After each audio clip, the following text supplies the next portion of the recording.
예, 주님 예배 잘 오셨습니다. 우리 앞뒤 좌우 사람에게 사랑하고 축복합니다. 잘 오셨습니다. 우리 함께 인사하겠습니다. 축복하겠습니다. 사랑하고 축복합니다. 잘 오셨습니다. 오늘 우리가 낳고 읽기 어려운 마태복음 1장의 말씀을 함께 읽었습니다. 여러분, 오늘부터 제가 강해 설교를 하려고 합니다.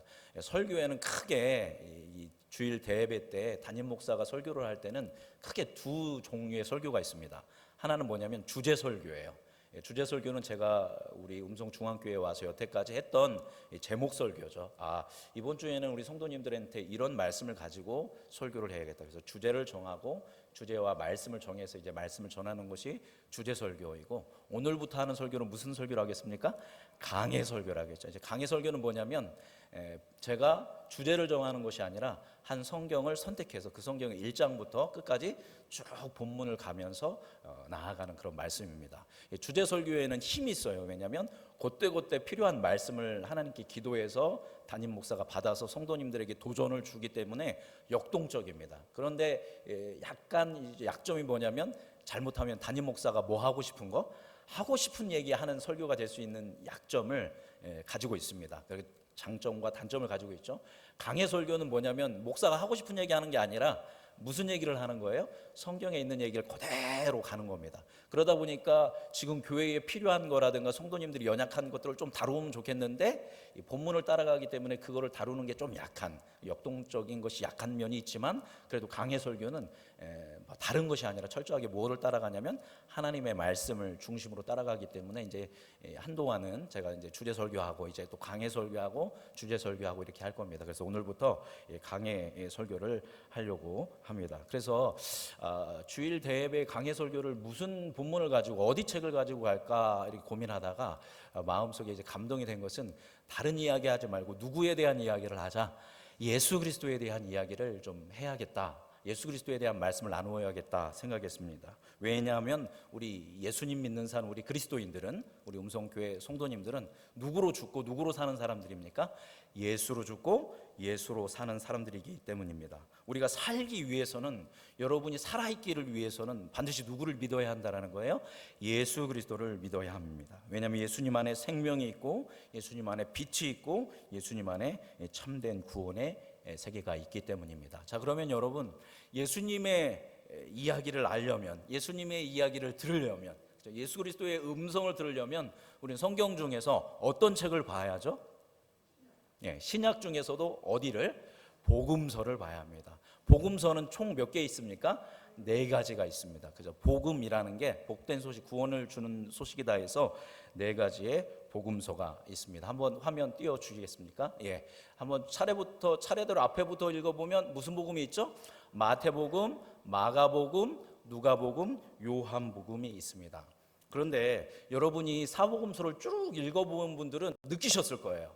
읽다 보면 자꾸 한 얘기가 또 나와요. 또 이야기가 읽었던 게 또 나와요. 이렇게 계속 반복되는 것을 경험하셨을 거예요. 그래서 읽으면서 이게 마태복음에 있는 건지 마가복음에 있는지 누가복음에 있는지 헷갈릴 때도 있어요. 또 순서도 다르고 여러 가지 좀 다르게 이 복음서들이 기록되어 있는 것을 볼 수 있습니다. 자, 그러면 이 마태복음은 어떤 것으로 그려져 있냐면, 예수님을 그릴 때 밑에 보니까 뭐라고 써있죠? 예수님은 우리의 누구다? 왕이다. 왕은 뭐합니까? 다스리시는 거죠. 그래서 자기가 다스리는 사람들에 대해서 뭐를 지십니까? 책임을 지고 다스리는 분이 누구예요? 왕이다라는 거예요. 그런데 마태복음은, 마태라는 사람이 마태복음을 쓸 때 예수님을 누구로 그리고 있냐면 만왕의 왕이 되셔서 우리를 다스리시고 우리를 통치하시고 우리의 삶을 책임지시는 그 예수 그리스도에 대해서 기록했습니다. 자, 마가복음은 예수님을 뭘로 그려놨어요? 종으로 그렸습니다. 마가복음은 누구한테 쓴 얘기냐면 로마 사람들한테 쓴 거거든요. 로마 사람들은 군인이잖아요. 그러니까 막 길게 이렇게 얘기하는 것보다 짧고 굵게 행동하게 만들어주는 거를 로마 사람들은 좋아하거든요. 그래서 마가라는 사람이 이 마가복음을 쓸 때는 어떻게 썼냐면, 예수님이 어떻게 행동하고 어떻게 세상에 오셔서 사람들을 섬기셨는가, 그래서 종으로서의 예수님을 그리고 있습니다. 자, 그 다음 누가복음은 뭐라고 쓰여 있습니까? 인간. 예수님을 누구로 그리고 있냐면 인자로 사람의 아들인 예수님으로 그리고 있어요. 그래서 이 누가복음에서 예수님은 사람처럼 느껴요. 그래서 연약한 여인들을 볼 때, 고아들을 볼 때, 또 과부들을 볼 때, 소외된 사람들을 볼 때 마음이 어떻게 하냐면 너무너무 안타까워요. 그래서 누가복음을 여인의 복음이다, 소외된 자들의 복음이다 이렇게 이야기합니다. 그래서 사람으로서의 예수님이 사람들을 어떻게 섬겼는지에 대해서 보여주고 있습니다. 그리고 마지막으로 누구입니까? 요한복음이죠. 요한복음은 예수님을 누구로 그리고 있냐면 하나님의 아들로 그리고 있습니다. 그래서 요한복음을 보면 하나님이 굉장히 강력한 신권을 가지고 위대한 일들을 행하시는 그 요한의 모습을 예수님께서 그 요한이 뒤에 문 닫아주시면 되겠습니다. 요한에 대해서 요한복음을 예수님에 대해서 요한복음을 기록하고 있는 것을 볼 수 있습니다. 자, 그런데 이런 거예요. 그런데 복음서를 보면 좀 순서도 다르고 이야기도 좀 다른 것들을 우리가 이제 발견할 수 있는데 그 이유는 뭐냐면 예를 들어서 여러분이 말씀에 집중하시면 되겠습니다. 저를 보고 지만금 목사님은 이런 사람이다 이야기를 할 거예요. 그죠? 그래서 권사님들이나 집사님들이나 저에 대해서 이야기를 하는 것이 다 똑같을까요? 여러분이? 다 다르게 저에 대해서 기록할 거예요. 그럼 누가 맞고 누가 틀린 걸까요? 틀린 사람은 없다고 봐야죠. 다 어떤 사람은 저의 어떤 말씀의 부분, 또 어떤 사람은 저의 인격의 부분, 어떤 분은 저에 대한 외모에 대한 부분들을 보고 기록할 거죠. 근데 그것을 다 종합해 보면 누구에 대해서 더 다양하게 알 수 있는 거예요? 지만근이라는 인물에 대해서 더 다양하게 알 수 있는 겁니다. 그래서 마태, 마가, 누가, 요한복음이 서로 약간 이 본문이 조금 엇갈리는 게 있는데 그거에 대해서 고민할 필요가 없는 것이 마태는 마태의 관점으로, 누가는 누가의 관점으로, 마가는 마가의 관점으로, 요한은 요한의 관점으로 누구를 그린 거예요? 예수님을 그린 겁니다. 그렇기 때문에 우리가 마태복음, 마가복음, 누가복음, 요한복음을 읽을 때 여러분이 더 잘 읽을 수 있는 방법은 저한테 물어보시는 거예요. 저한테 오셔서 마태복음은 어떤 관점입니까? 또 제가 마가복음을 읽으려고 하는데 마가복음은 어떻게 읽어야 합니까? 누가복음 어떻게 읽어야 합니까? 저한테 요청을 하시면 제가 자료도 드리고 복음서는 이렇게 읽으시면 좋습니다 해서 또 여러분이 마태복음과 마가복음을 비교해 보면서 읽고 누가복음과 비교하면서도 읽고 그러면 누구에 대해서 잘 알 수 있는 거예요? 예수님에 대해서 더 잘 알 수 있는 겁니다. 자, 여러분 이렇게 얘기하니까 성경도 안 읽는데 그런 어려운 말씀 하지 마십시오. 그것은 목사님들이나 신학자들이나 하는 이야기죠. 이렇게 하실 수 있는데 그럼 됩니까? 안 됩니까? 안 됩니다. 우리 음성중앙교회 성도님들은 예수님을 더 풍성하게 더 깊이 알아갈 수 있는 그런 강한 그리스도인이 되기를 바랍니다. 그러려면 복음서를 봐야 하고 복음서를 볼 때 마태와 마가의 특징은 뭔지를 이렇게 비교하면서 보면 여러분이 더 풍성하게 알 수 있다라는 것입니다. 그래서 오늘부터 저와 함께 우리가 보려고 하는 이 복음서는 본문이 써 있죠. 어디 복음서를 보려고 할까요? 마태 복음서를 함께 보려고 합니다. 마태 복음은 말씀드렸던 것처럼 구약 성경에 기록되어 있는 예언된 왕, 예언된 메시아가 올 거라고 이 사람들이 기다리고 있는데 그 오려고 올 거라고 기다리고 있는 그 메시아, 그 하나님 나라의 위대한 왕이 오셨다. 그분이 바로 누구다? 예수 그리스도다라고 가르쳐 주는 것이 바로 이 마태복음입니다. 그래서 이 마태복음을 읽으면 이 하나님 나라로 가득 찬 예수님의 가르침과 그 예수님의 마음을 우리가 마태복음을 통해서 알 수 있다라는 것입니다. 자, 오늘 본문 우리 마태복음 1장 1절 말씀 같이 보도록 하겠습니다. 자, 마태복음 1장 1절 같이 읽어볼까요? 시작. 아브라함과 다윗의 자손 예수 그리스도의 계보라. 아멘. 자, 마태복음은 뭘로 시작하고 있냐면 아브라함의 자손, 다윗의 자손, 예수 그리스도의 계보다 해서 예수 그리스도의 뭐로 시작하고 있냐면 족보로 시작하고 있습니다. 그래서 예수님에 대해서 이야기할 때 마태복음에서 강조하는 것은 예수님은 누구의 자손이다? 아브라함의 자손이고 또 누구의 자손이다? 다윗의 자손이다라고 이야기합니다. 그러면서 이제 족보를 그 읽기 어려운 족보를 쭉 나열하죠. 제가 이번 주 다음 주 그 다음 주까지 아마 이 본문을 가지고 계속 설교할 것 같습니다. 이 족보 속에 숨겨져 있는 의미들이 그리고 이 족보를 통해서 우리에게 이야기하려고 하는 것이 마태가 이야기하려고 하는 것이 무엇인지를 함께 보려고 합니다. 오늘은 총 그 가장 큰 어떤 그 구조를 통해서 함께 보려고 하는데요. 유대인의 유대인에게 있어서 가장 중요한 인물이 바로 지금 오늘 다룬 누구와 누굽니까? 바로 아브라함과 다윗은 유대인들에게 있어서는 너무나도 중요한 사람입니다. 왜냐하면 이 두 사람이 동일하게 하나님한테 뭐를 받았어요? 아주 중요한 약속, 아주 중요한 언약을 받았기 때문입니다. 우리 창세기 12장, 오늘 본문 말씀 표현해 놓으시고 창세기 12장 1절에서 3절, 여러분 정말 많이 읽으셨을 거예요. 그죠? 외우시는 분들도 많으실 거고, 오늘 본문 표현해 놓으시고 창세기 12장 1절에서 3절 말씀, 요거는 하나님께서 누구에게 약속해 주시는 말씀이냐면 아브라함한테 해주시는 약속이죠. 같이 읽어보겠습니다. 시작. 여호와께서 아브라함에게 이르시되 너는 너의 고향과 친척과 아버지의 집을 떠나 내가 내게 보여줄 땅으로 가라. 내가 너로 큰 민족을 이루고 내게 복을 주어 내 이름을 창대하게 하리니 너는 복이 될지라. 너를 축복하는 자에게는 내가 복을 내리고 너를 저주하는 자에게는 내가 저주하리니 땅의 모든 족속이 너로 말미암아 복을 얻을 것이니라 하신지라. 아멘. 자, 이제 아브라함이 본토 친척 아비집을 떠날 때 하나님께서 아브라함에게 주신 약속이죠. 한마디로 너는 뭐가 될 거라는 이야기예요? 복이 될 거라는 거예요. 아브라함이라는 존재 자체가 뭐가 될 거다? 복이 될 거다. 너가 큰 민족을 이루게 될 것이고 많은 자손을 가지게 될 것이고 네 이름을 창대하게 할 것이고 너의 나라가 세워질 거다라는 이 약속을 누구에게 주신 거예요? 아브라함에게 주신 것입니다. 이것이 가장 중요한 첫 번째 아브라함에게 주신 언약이고요. 자, 그다음 다윗에게 주신 언약은 사무엘하 7장으로 가겠습니다. 구약성경 473페이지입니다. 구약성경 473페이지 사무엘하 12절에서 13절까지만 읽도록 하겠습니다. 사무엘하 7장 12절에서 13절. 이것은 하나님께서 다윗에게 해주신 약속입니다. 474페이지. 자, 찾으셨으면 함께 읽겠습니다. 시작.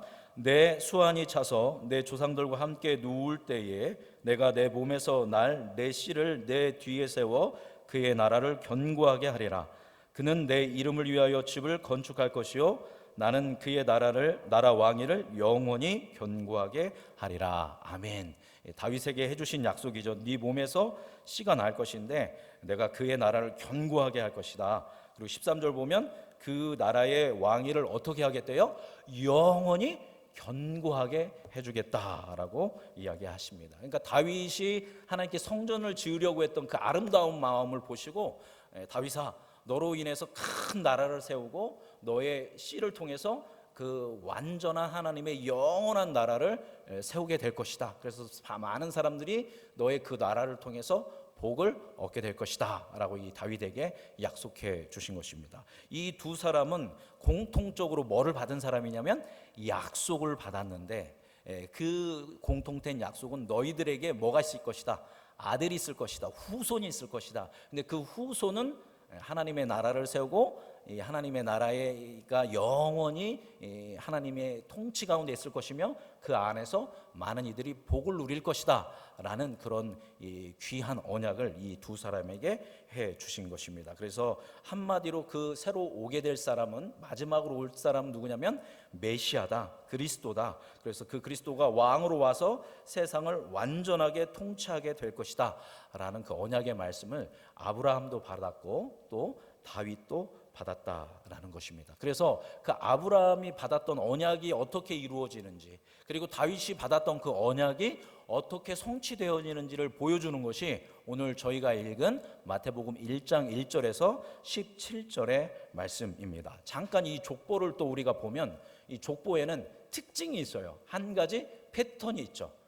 몇 대 계속 나오고 있습니까?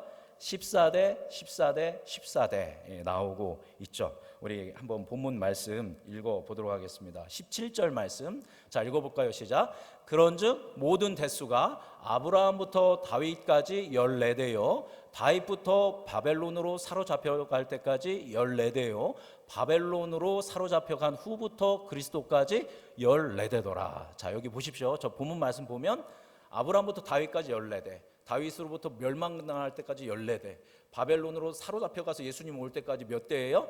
14대. 기가 막히지 않습니까? 14, 14, 14가 딱 떨어지지 않습니까? 그죠? 그런데 여기에는 숨겨진 뭐 비밀이라고 말하기보다는 마태복음을 썼잖아요. 그죠? 마태가 저 족보를 쓸 때 저렇게 일부러 뭐 했냐면 끼워서 맞춘 것입니다. 들어보셨나요? 자, 그래서 이 족보는 누가 낳고 해서 혈통을 완전하게 쓴 족보가 아니에요. 자, 한 절 더, 하나 더 넘겨보면 이 마태복음 하나 더 넘겨주시겠습니까? 예. 마태복음 1장 오타입니다. 1장 8절을 보도록 하겠습니다.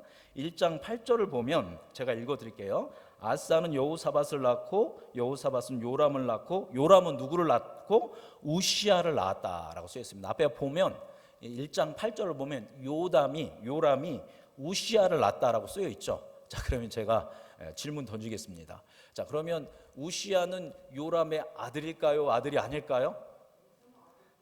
당연히 우리는 아들이라고 생각하죠. 그러나 우리가 성경 공부를 해보면 아들이 아닙니다. 한번 그 다음 화면을 보면 저 요람과 우시아 사이에는 아하시아, 요아스, 아마샤 왕이 있어요. 근데 저 세 명의 이름이 어떻게 된 거예요? 생략된 겁니다. 빠진 거예요. 빠져서 뭐를 맞춘 거예요? 14를 맞춘 거예요. 그러면 우리 입장에서는 이게 도대체 뭐야?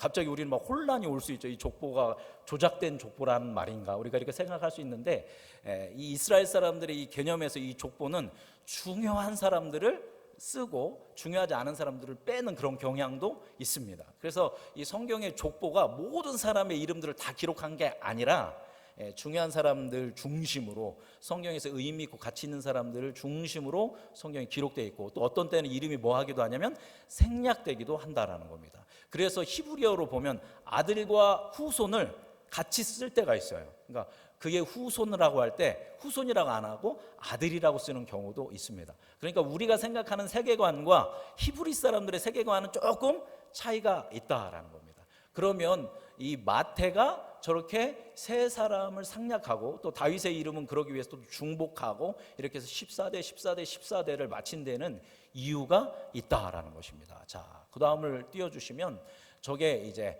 다윗이라는 뜻이거든요. 저게 누구의 이름이냐면 다윗의 이름입니다. 제일 밑에 있는 거 보면 이렇게 지렁이가 기어가는 듯한 저 이 글자가 바로 히브리어예요. 그죠? 유태인이 쓰는 히브리어입니다.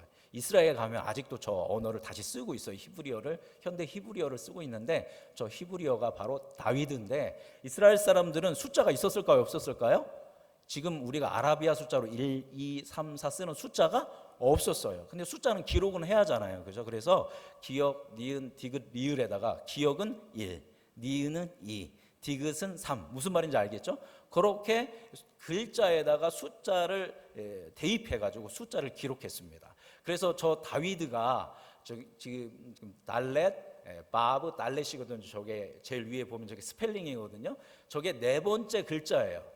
그 다음에 여섯 번째 글자, 네 번째 글자. 그래서 다윗을 읽으면, 다윗 이렇게 읽으면 이스라엘 사람들은 다윗이라고도 읽지만 또 뭐라고도 읽을까요? 14라고도 읽어요. 무슨 말인지 아시겠죠? 저 다윗이라는 단어를 저 밑에 있는 모음을 다 빼고 저 위에 것만 하면, 저렇게 기록해 놓으면 저걸 보고 다윗이라고도 읽지만 또 뭐라고도 읽는다고요? 14라고도 읽는다라는 거예요. 우리는 전혀 생각이 안 되지만 이스라엘 사람들은 다윗 이거 14 이렇게 읽는 거예요. 그죠? 그러니까 이스라엘 사람들은 동시에 14를 읽으면 14라는 숫자를 읽으면 또 누구를 생각하게 돼 있어요? 자연스럽게 다윗을 생각하게 돼 있다라는 것입니다. 그래서 저 숫자 14, 14, 14대를 맞힌 것은 예수님이 누구의 자손으로 오신다라는 것을 강조하는 거예요. 다윗의 자손으로. 14대, 14대, 14대. 그래서 예수님은 이 땅을 무엇하실 분으로 오신다? 다스리고 통치하실 왕으로 오신다. 그래서 이제 예수님의 새로운 시대가 열리게 된다 라는 의미로 저렇게 기록한 것입니다. 제가 예전에 이것을 가르쳤더니 어떤 굉장히 비판적인 분은 그러더라고요. 그럼 이 성경 거짓말 아니냐? 왜 굳이 14, 14, 14를 이렇게 맞추느냐? 막 이렇게 우리가 막 그 질문을 던질 수 있어요.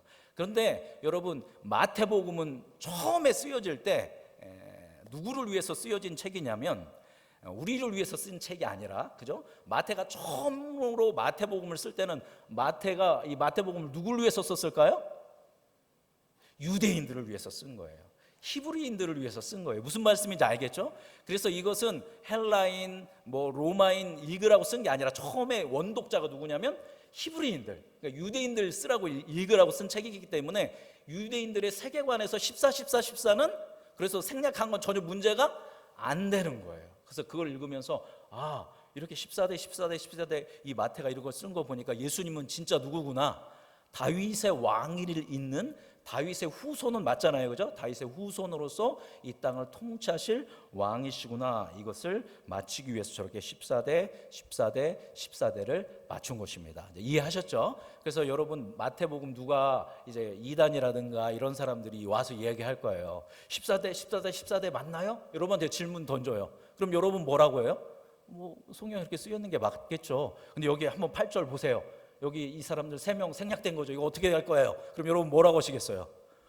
몰랐는데. 그러면 이단들은 그걸 가지고 여러분을 유혹하고 미혹한단 말입니다. 그죠? 그때 이 설교를 기억하면서 유대인들은 이런 관점을 가지고 이렇게 14를 맞춰서 이렇게 한 것이다, 이런 관점이다, 이렇게 여러분 말할 수 있는 여러분이 되기 바랍니다. 자, 그러니까 이제 다시 돌아오면, 본문으로 돌아오면 14대를 보면서 이스라엘 사람들은, 이 유대인 그리스도인들은 이걸 보면서 예수님이 다윗의 자손이구나, 아브라함의 자손이구나, 그래서 새로 오신 바로 그 구약에 예언된 메시아 왕이구나 믿겠죠, 그죠? 믿고 이제 그것을 받아들인다라는 것입니다. 그런데 여러분, 이 마태복음이 기록될 때, 그죠? 이 예수님이 오셨을 때 이스라엘의 상황이 어땠을까요? 분명하게 하나님께서는 아브라함에게 약속하셨잖아요. 너는 뭐가 될 거다?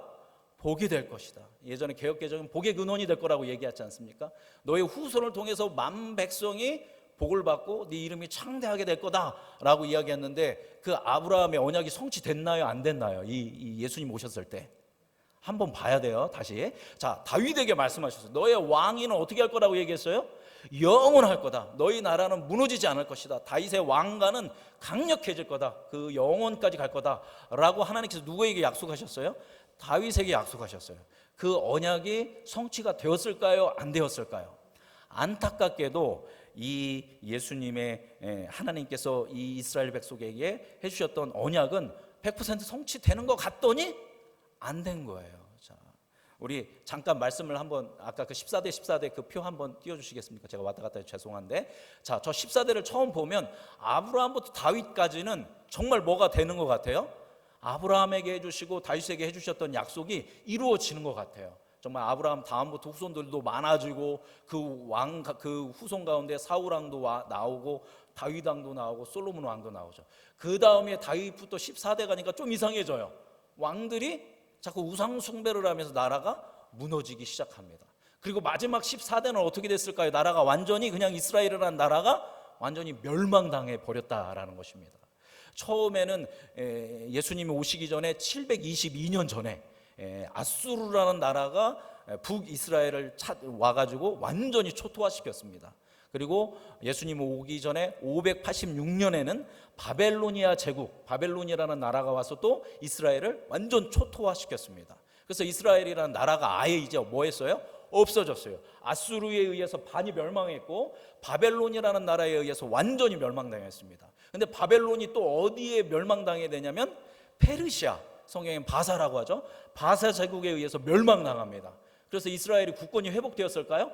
아니에요. 여전히 뭐의 나라가 되냐면 페르시아의, 바사의 속국으로 살게 됩니다. 근데 또 이 페르시아가 멸망당했어요. 그래서 이스라엘이 독립했을까요?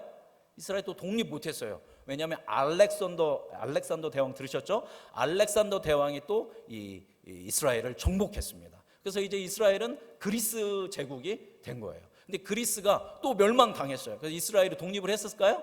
잠깐 독립하는 듯 했습니다. 마카비 왕조라고 해서 약 100여 년간 독립했지만 또 누가 나타났을까요? 그리스 왕 다음에 로마 제국이 나온 거예요. 그래서 로마한테 또 나라를 빼앗겼어요. 무슨 말씀인지 알겠죠? 그래서 하나님이 아브라함에게 약속해 주셨고 다윗에게 약속해 주셨는데, 아수르한테 나라 뺏기고, 그 다음 바벨론한테 뺏기고, 페르시아한테 뺏기고, 그리스 제국에 뺏기고, 지금 예수님 왔을 때는 누구한테 뺏긴 거예요? 로마 제국에 빼앗겼다라는 것입니다. 그러니까 처음에는 이스라엘이 화려하게 출애굽하면서 시작한 것 같지만 점점 어떻게 한 거예요? 몰락했다라는 겁니다. 완전히 무너졌어요. 그래서 예수님이 오실 때 이스라엘 사람들은 그래서 그 마음의 절망과 그 어두움과 정말 하나님의 나라는 과연 오는가 하는 그 아픔이 있었습니다. 아주 깜깜했기 때문에. 그런데 그 깜깜하고 완전히 몰락해버렸던 이 다윗의 가문, 아브라함의 가문, 그리고 이스라엘이라는 나라의 이 사람들은 너무 깜깜하고 소망이 없으니까 당연히 뭐 할 수밖에 없는 거예요? 누구를 기다리는 거예요? 메시아를, 왕을 간절히 기다리고 있었던 겁니다. 바로 그 시점에 누가 오신 거예요? 예수 그리스도께서 오셨다라는 것입니다. 1장 16절 말씀 같이 읽어보도록 하겠습니다. 1장 16절 읽어볼까요? 시작. 야곱은 마리아의 남편 요셉을 낳았으니 마리아에게서 그리스도라 칭하는 누가 나시니라? 예수가 나시니라. 그래서 14대 그래서 완전히 다윗의 가문도 아브라함의 가문도 몰락했을 때 바로 그 다윗의 가문에서 그 아브라함의 가문에서 누가 오셨다? 예수 그리스도가 태어나셨다라는 것입니다. 그래서 이제 우리가 이제 마태복음을 보면 알게 되겠지만 이 예수님께서는 오셔서 이렇게 몰락한 다윗의 왕과 몰락한 아브라함, 몰락한 이스라엘을 향해서 뭐에 대해서 외치냐면 하나님의 나라에 대해서 외치는 것입니다. 지금 우리가 힘겹고 이렇게 고통당하고 있지만 이제 내가 왔으므로 나를 통해서 뭐가 이루어질 것이다? 하나님의 나라가 이루어질 것이다. 그리고 나를 믿고 나를 따르는 사람은 성경에서 아브라함에게 약속되어지고 다윗에게 약속되어졌던 그 하나님 나라의 은혜를 누리게 될 것이다. 그리고 내가 너희를 돌보고 내가 너희를 다스릴 때 너희는 내 안에서 자유와 평화와 구원을 얻게 될 것이다. 예수님이 이 말씀을 가르치고 선언하시고 십자가에 못 박히시고 죽으시고 부활하심으로 인해서 우리에게 그 놀라운 구원의 세계를 예수님께서 열어주셨다라는 것입니다. 이와 같이 이스라엘이 다윗이 그리고 아브라함이 완전히 다 몰락했을 때 완전히 꺼져갈 때 그때 바로 불씨를 붙이고 그때 죽어가는 세계 속에 생명의 호흡을 불어넣으신 분이 누구라는 거예요? 예수 그리스도다라고 이야기하고 있습니다. 이와 같이 예수님은 어떤 분이냐면 몰락하는 가문, 몰락하는 나라, 몰락하는 개인의 삶 속에 예수님이 임하실 때 그 몰락에서 뭐가 일어난다? 새로운 부흥이 일어나고 새로운 생명의 역사가 일어나는 줄 믿습니다. 그것이 바로 누구의 힘이라는 거예요? 예수 그리스도의 힘, 예수 그리스도의 복음의 힘인 줄 믿습니다. 그래서 마태가 들어라, 이 몰락한 것을 새롭게 하고 몰락한 것을 강력하게 하는 유일한 우리의 메시아 왕이신 예수 그리스도를 바라보고 들어라 라고 하면서 마태복음을 이 족보로 시작하고 있는 것입니다. 자, 이제 한 가지 더 다루도록 하겠습니다. 자, 그렇다면 이 마태복음은 누가 썼죠? 마태가 썼습니다. 그죠? 마태에 대해서 여러분 잘 아시는 분도 있고 처음 들어보시는 분도 있을 거예요. 그죠? 마태라는 사람이 마태복음을 썼는데 이 마태라는 사람도 뭐 가운데 있었냐면 완전 몰락한 사람이었어요. 완전히 무너진 삶을 살았던 사람이 바로 누구냐면 마태라는 사람입니다. 마태의 본명은 뭐냐면 레위예요. 자, 마태의 본명이 뭐라고요? 레위입니다. 저 레위면 많이 들어본 거 같지 않습니까? 레위가 무슨 지파? 레위 지파죠. 제사장의 지파입니다. 레위라는 이름 딱 들으면 저 사람은 레위 지파인가? 저 사람은 성전에서 일하는 사람인가? 저 사람은 성직자인가? 이런 이름이 레위라는 이름이에요. 근데 이 레위의 직업이 뭐였을까요? 세리였다라는 거예요. 마태의 직업이, 레위의 직업이 세리였어요. 세리 말씀 속에 많이 들어보셨을 것입니다. 당시 로마의 지배를 받을 때 사람들한테 뭐 걷는 사람이에요? 세금을 걷어요. 그 세금을 걷어서 누구한테 바쳤을까요? 로마 제국에 바쳤어요. 우리나라 말로 하자면 우리나라가 일본의 지배를 받았지 않습니까? 그때 세금 걷어가지고 누구한테 주는 거예요?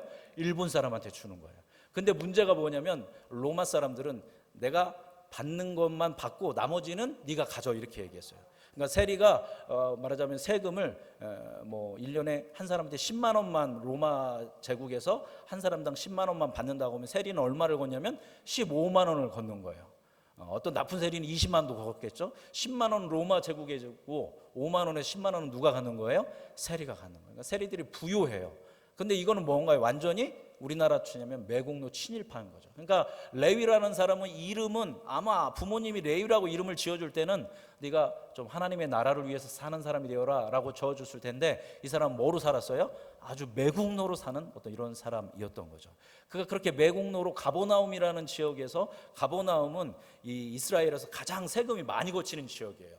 그러니까 거기에서 세리가 되기가 어렵죠. 세금이 많이 거치니까. 그러니까 세리가 가장 부유한 곳 중에 하나가 가버나움인데, 거기서 가버나움에서 세리가 돼서 어마어마하게 부를 축적하고 있던 사람이 이 레위 마태였던 거죠. 근데 그 마태에게 누가 찾아왔어요? 마태복음 나중에 보겠지만 예수님이 찾아옵니다. 예수님이 마태 보자마자 세관 안에서 사람들한테 세금 걷어서 로마에게 바치는 그 세관 안에 앉아있을 때 예수님이 딱 한마디 했습니다. 마태한테 뭐라고 했을까요? 나를 따르라. 그래서 이 사람은 모든 사람들한테 손가락질 받고 있었어요. 마태는 다 손가락, 저 매국노에서 돈은 많이 벌고 있는 것 같지만 그 개인의 마음은 상처받고 소외당하고 사람들에게 학대당하고, 그래서 쭈그러져 있는 어떤 그런 몰락한 그런 마음이 그 가운데 있었던 거죠. 그런데 예수님이, 그 유명한 예수님이 나를 따르라고 제자로 부르시니까 너무 행복한 거예요. 예수님에 대한 소식도 들었겠죠. 그래서 그 복음을 받아들이고 그의 삶이 이제 이 세리의 모든 것, 자기가 부유할 수 있었던 모든 것을 버리고 누구를 따르는 삶을 사냐면 예수님을 따르는 삶을 살아요. 그래서 이 세리 마태가 예수님을 따르면서 한 게 있어요. 뭐를 했을까요? 마태가 잔치를 벌이게 됩니다. 그 유명한 말씀입니다. 그래서 다 마태가 잔치를 벌여서 사람들을 초대합니다. 자, 그러면 마태하고 친하게 지내는 사람들은 다 누굴까요? 다 세리들이에요. 그리고 죄인들, 당시 이스라엘에서 주목받지 못했던 저 죄인들이라고 취급받는 뭐 세리, 창기 이런 사람들인 거예요. 그러니까 그때 뭐 유유상종이라고 할 수 있죠. 유대인들은 이 세리와 친하게 지내지 않았거든요. 그래서 이 마태의 집에 마태가 사람들을 다 불러 모았습니다. 왜 모았을까요? 누구를 소개하려고 했던 걸까요? 예수님에 대해서 소개하려고 한 거죠. 그래서 많은 사람들이 예수님과 함께 잔치를 벌였어요. 자, 그곳이 뭐냐면 바로 뭐가 되는 거예요? 하나님의 나라가 되는 겁니다. 그래서 잔치가 벌어지고 예수님의 말씀도 듣고 사람들이 먹고 마시고 행복하게 웃음소리가 나는 그런 하나님의 나라가 누구의 집에 만들어지냐면 이 세리 마태의 집에 만들어지는 겁니다. 이거 기쁜 일입니까? 불행한 일입니까? 기쁘고 행복하고 감사한 일이죠. 근데 그것을 아주 안이꼽게 보고 있던 사람들이 있었어요. 바로 당시의 종교 지도자들, 말하자면 지금의 어떻게 보면 목회자 비스무리한 사람들이 있겠죠. 이 영역에서 일하는 사람들이 예수님을 손가락질했어요. 저 마태 저거 가버나움에서 악질 세리인데, 저기 모여있는 것들 보니까 창기이고 세리고 다 죄인들인데 저런 사람들하고 노는 사람이 무슨 메시아하고 저런 사람하고 노는 사람이 무슨 우리의 구원자가 될 수 있냐면서 막 예수님에 대해서 막 비난을 퍼부었습니다. 그때 예수님께서 아주 유명한 말씀을 이 마태의 집에서 하십니다. 뭐라고 하죠? 나는 누구를 부르러 온 것이 아니라, 의인을 부르러 온 것이 아니라 누구를 부르러 왔다? 죄인을 부르러 왔다. 병든 사람에게는, 건강한 사람에게는 의사가 필요 없고 병든 사람에게 의사가 필요한 것처럼 나는 바로 이 너희들이 이 비판하고 저주하는 이 몰락한 사람들, 이 무너진 사람들을 회복하기 위해서 내가 왔다라고 하면서 의인을 부르러 온 것이 아니라 죄인을 부르러 왔다라는 이 유명한 말씀을 누구네 집에서 한 거예요? 바로 이 세리 마태의 집에서 한 거예요. 마태는 그 말씀을 들으면서 어땠을까요? 막 눈물을 흘렸겠죠. 아, 나를 이해하고 나를 위로하시는 주님. 그래서 이 모든 것을 던지고 예수 그리스도를 따르는 삶을 살게 됩니다. 전승에 의하면 이 세리 마태는 어디에서 어디까지 이 전도를 하냐면 저 에디오피아, 그래서 아프리카 가서 에디오피아까지 복음을 증거했고 이 마태도 순교했다고 합니다. 그래서 이 마태가 AD 70년 경에 이제 예수님이 돌아가시고 40년이 지났을 즈음에서 뭐를 쓰기 시작했냐면 마태복음을, 그가 죽기 전에 쓴 것이 뭐냐면 바로 이 마태복음입니다. 그러면서 이 마태가 오늘 1장 1절 뭐죠? 아브라함과 다윗의 자손 예수 그리스도의 계보니라 라고 쓸 때는, 그죠? 우리가 생각하는 개념과는 너무 다른 거예요. 그런 눈물을 흘렸을 겁니다. 아마 이러면서 맞다, 예수님이 몰락한 나의 삶 속에 우리 민족 가운데 우리 나라 가운데 임하셔서 우리를 새롭게 했고 우리를 의미 있게 했고 우리를 가치 있게 했다 하면서 정말 예수님은 우리의 기다리던 그런 메시아이고 우리의 왕이다 라고 이렇게 마태는 기록한 것입니다. 그래서 이 마태복음을 보면 그 마태의 신앙 고백이, 세리였던 이 마태가 예수님을 만나서 회복되어지고 하나님 나라 백성이 되어서 사도가 되어서 살아갔던 그 삶을 그가 고백하는 이야기가 바로 이 마태복음이다라는 것입니다. 자, 오늘 몇 월 며칠입니까? 8월 15일입니다. 광복절이죠. 그죠? 몇 주년입니까? 76주년입니다. 여러분, 76년 전이죠. 그 이전에 우리나라 역시 큰 몰락을 경험했습니다. 1910년 8월 26일에 한일합방 경술국치라고 하죠. 우리나라의 주권을 처음으로 5천년 반만년 역사에 처음으로 우리나라 주권을 누구한테 뺏겼냐면 지긋지긋한, 그죠? 우리가 사랑해야 하지만 지긋지긋한 일본한테 빼앗기고 정말 우리나라는 몰락했습니다. 당시 러시아가, 청나라가, 일본이 우리나라에 들어와서 우리나라가 마치 자기 나라인 것처럼 청일 전쟁을 우리나라에서 치렀고 러일 전쟁을 우리나라에서 치렀어요. 자기 나라에서 치른 것이. 그래서 우리나라는 너무 피폐하고 너무나도 어려운 가운데, 그런 몰락 가운데 있었는데, 그때 우리나라에 들어온 게 있어요. 그때 뭐가 들어왔을까요? 복음이 들어왔다라는 겁니다. 선교사들이 들어왔어요. 그래서 우리 조선 사람들이 다 소망이 없고 희망이 없을 때 사람들에게 선교사들이 들어와서 또 자생적으로 교회들이 생기면서 뭐를 가르쳤을까요? 복음서를 가르칩니다. 처음 번역된 성경이 복음서예요. 그래서 복음서를 가르치고, 복음서를 읽으려면 뭐를 알아야 돼요? 복음서를 알으려면 뭐를 알아야 돼요, 여러분? 글씨를 알아야죠. 당시 글씨를 아는 사람이 우리나라에 거의 없었어요. 그런데 선교사들이 한글을 누구한테 가르치는 거예요? 우리 조선 사람들한테 가르치는 거예요. 그러니까 여인들도 글씨를 읽고, 그러다 보면 출애굽기를 읽게 되고, 출애굽기를 읽으면서 또 복음서를 읽으면서 소망을 갖고, 또 뭐에 대한 꿈을 꾸기 시작하냐면 독립에 대한 꿈을 꾸게 됩니다. 그래서 조선의 수많은 선교사들이 조선의 이 지혜로웠던 청년들을 가르쳐요. 조선이 독립해야 한다. 그래서 1919년에 3.1운동이 일어났지 않습니까? 3.1운동이 일어난 지점을 좌표를 찍지 않습니까? 그죠? 어디서 3.1운동이 일어났고, 어디에서 일어났고, 어디서 일어났고, 좌표를 찍으면 그 지도에 이 좌표를 찍은 것을 딱 지도에 올려놓으면 겹쳐지는 부분이 있대요. 3.1운동이 발발한 데가. 그 겹쳐지는 부분이 다 어디일까요?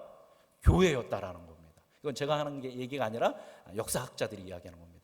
그래서 당시에 네트워크가 없었어요. 이렇게 연결돼야 하지 않습니까? 서로 소식통을 전할 수 있는 방법이 없었는데, 당시 소식통을 전할 수 있는 네트워크가, 그 역할을 어디가 했냐면 바로 교회가 했다라는 거예요.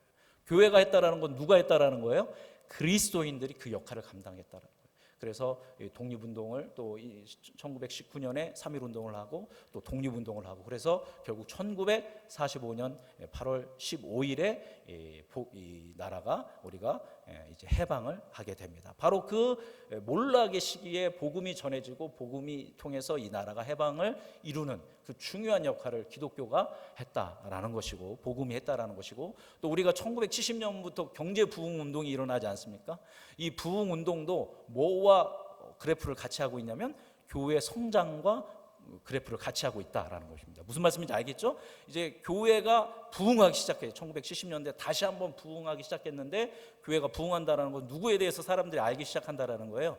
예수 그리스도에 대해서, 복음에 대해서 알기 시작할 때 이 그리스도인들 중심으로 또 여러 부분들에서 운동들이 일어나면서 동일하게 또 교회 부흥과 경제 부흥이 같이 일어나는 이런 일들이 우리 가운데 있었던 것을 볼 수 있습니다. 즉, 이 민족도 뭐와 함께 했다라는 거예요? 근 100년, 200년 동안 복음과 함께 했다라는 거예요. 그 몰락하려고 하는 그 시점에 복음이 들어가고 그 복음이 귀한 역할을 지속적으로 했다라는 겁니다. 이건 제가 하는 얘기가 아니라 교회사와 일반 역사학자들이 비교해서 함께 하는 이야기입니다. 자, 말씀 마무리하도록 하겠습니다. 자, 지금 이제 우리가 광복 76주년을 맞이하면서 우리 대한민국은 놀라운 경제 성장과 민주화의 결실을 맺었습니다. 한국 교회 역시 세계사에서 유례 없는 그런 대부흥을 했습니다. 세계에서 제일 큰 교회가 어디에 있을까요? 우리나라에 있습니다. 그리고 세계 10대 교회 중에서 4개, 5개가 대한민국 교회입니다. 세계에서 가장 큰 교회는 거의 대한민국에 있다라는 겁니다. 이렇게 한국 교회가 놀라운 부흥을 이루었습니다. 그런데 오늘 이 마태복음 1장에 나오는 족보를 보니까 14대를 보니까 계속 어떻게 하고 있어요? 서서히 몰락하고 있는 것을 볼 수 있습니다. 지금 이 세대를 보더라도 물론 우리가 기술 문명이 발달하고 엄청 잘 되는 것 같지만 서서히 뭐 하고 있는 것 같은 느낌이냐면 몰락하고 있는 느낌이다라는 거죠. 여기저기에서 굉장히 그 기후 변화로 인해서 어마어마하게 어려운 일들이 그 기상태 이변으로 인해서 고통이 계속 가중되고 있는 상황이고, 여러분 계속 지구의 온도가 올라가고 있는데 6도만 올라가면 이제 이 지구상에 남아 있는 그 개체가 얼마 남지 않는다고 해요. 6도만 올라가도 이런 그 재앙이 지금 몰려오고 있고, 뭐 이런 거 다 빼더라도 지금 우리가 뭐로 굉장히 씨름하고 있습니까? 코로나19로 씨름하고 있는 이런 몰락의 시대 속에 살고 있고, 대한민국 교회도 어마어마하게 커지고, 제가 뭐 세계에서 제일 큰 교회 한국에 있다라고 자랑스럽게 얘기했지만 지금 한국 교회는 뭐 하고 있어요?